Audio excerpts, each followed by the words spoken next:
गौतम बुद्ध अपने शिष्यों के साथ एक शांत जंगल में विहार कर रहे थे। उनके प्रवचन सुनने के लिए दूर दूर से लोग आते थे। बुद्ध का ज्ञान, उनकी शांति और करुणा से प्रभावित होकर लोग उनके उपदेश सुनने और उनसे मार्गदर्शन प्राप्त करने के लिए बड़ी संख्या में इकट्ठा होते थे। एक दिन बुद्ध अपने शिष्यों के साथ एक वृक्ष के नीचे बैठे थे। सभी शिष्य ध्यान में लीन थे और वातावरण बहुत शांत था।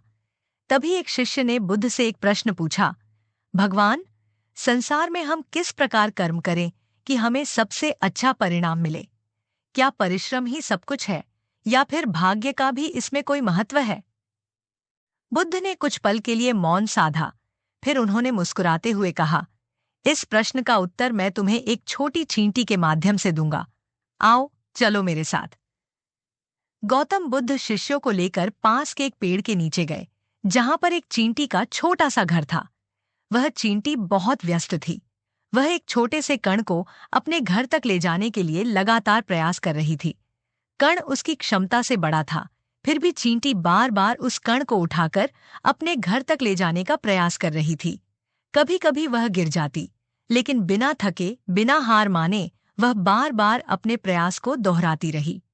बुद्ध ने शिष्यों को वह दृश्य दिखाते हुए कहा, देखो इस चींटी को, यह कितनी बार गिरती है, फिर भी हार नहीं मानती। यह अपने लक्ष्य के प्रति पूर्ण समर्पण और धैर्य दिखाती है। यह जानती है कि एक दिन वह अपने प्रयास में सफल हो जाएगी। चींटी न तो किसी से सहायता मांगती है, न ही वह अपने भाग्य पर निर्भर रहती है। यह केवल अपने कर्म पर ध्यान देती है।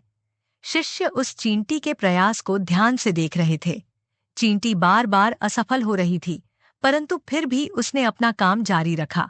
अंततः कई प्रयासों के बाद वह चींटी सफल हुई और अपने घर तक कण को ले जाने में कामयाब हो गई।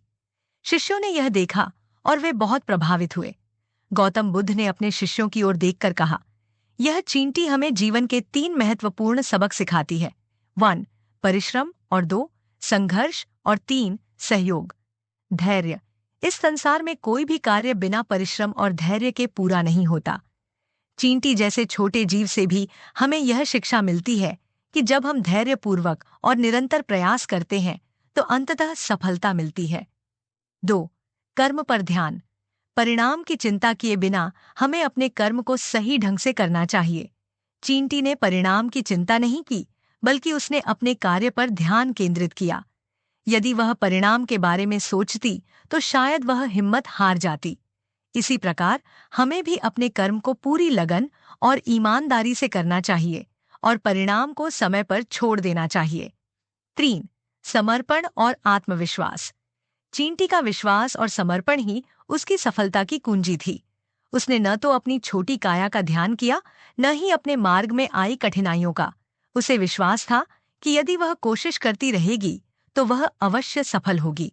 इसी प्रकार जब तक हम अपने कार्य के प्रति समर्पित होते हैं और आत्मविश्वास से भरे होते हैं, तब तक कोई भी चुनौती हमें रोक नहीं सकती। शिष्य बुद्ध की बातें ध्यानपूर्वक सुन रहे थे और उन्होंने समझ लिया था कि जीवन में कर्म और परिश्रम का क्या महत्व है।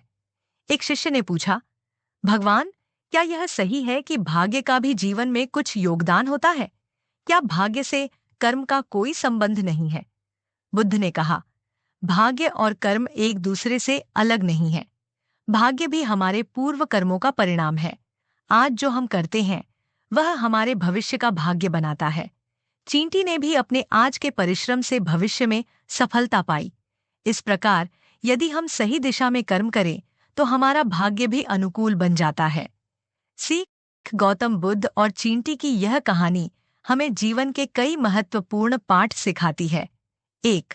धैर्य और निरंतरता। कई बार जीवन में हमें कठिनाइयों का सामना करना पड़ता है। हर बार हमें तुरंत सफलता नहीं मिलती, परंतु यह हमें धैर्य रखने और अपने प्रयास को निरंतर बनाए रखने की सीख देती है। जिस प्रकार चींटी ने धैर्यपूर्वक प्रयास किया और अंततः सफल हुई, उसी प्रकार हमें भी जीवन में धैर्य और निरंतरता के साथ आगे बढ़ना चाहिए। 2. कर्म का महत्व। कर्म ही जीवन का मूल है। चाहे हम छोटे हों या बड़े, हमारी शक्ति कितनी भी हो, यदि हम अपने कार्य को ईमानदारी और समर्पण से करते हैं तो हमें अवश्य सफलता मिलती है।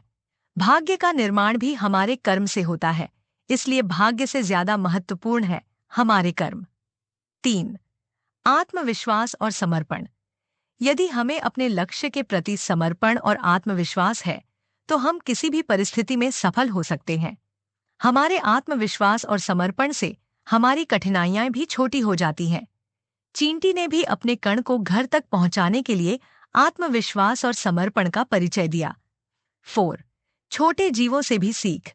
जीवन में हमें शिक्षा केवल बड़े गुरुओं से नहीं मिलती, बल्कि प्रकृति के छोटे छोटे जीव जंतुओं से भी हम गहरे सबक सीख सकते हैं। हर जीव का अपने जीवन में एक उद्देश्य होता है और उनके कार्यों से हम प्रेरणा ले सकते हैं। गौतम बुद्ध और चींटी की यह कहानी हमें यह सिखाती है कि जीवन में कोई भी कार्य असंभव नहीं है। यदि हम पूरी निष्ठा और धैर्य के साथ अपने कर्म पर ध्यान केंद्रित करते हैं, तो हमें अवश्य सफलता मिलती है। कर्म और भाग्य का घनिष्ठ संबंध है और यह हमारे हाथ में है कि हम अपने कर्मों से अपने भाग्य को कैसा बनाते हैं। चींटी की तरह हमें भी जीवन में आने वाली कठिनाइयों से हार नहीं माननी चाहिए, बल्कि पूरी लगन और आत्मविश्वास के साथ अपने लक्ष्य की ओर बढ़ते रहना चाहिए।